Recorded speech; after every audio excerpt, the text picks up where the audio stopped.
Hello guys, magandang araw sa ating lahat.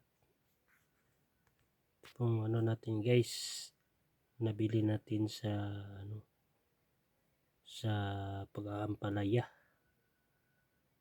Ito yung nabili natin guys na nabili tayo ng bagong cellphone dahil sa pag-aampalaya. Samsung guys ang binili natin ito. 824. Ito siya guys.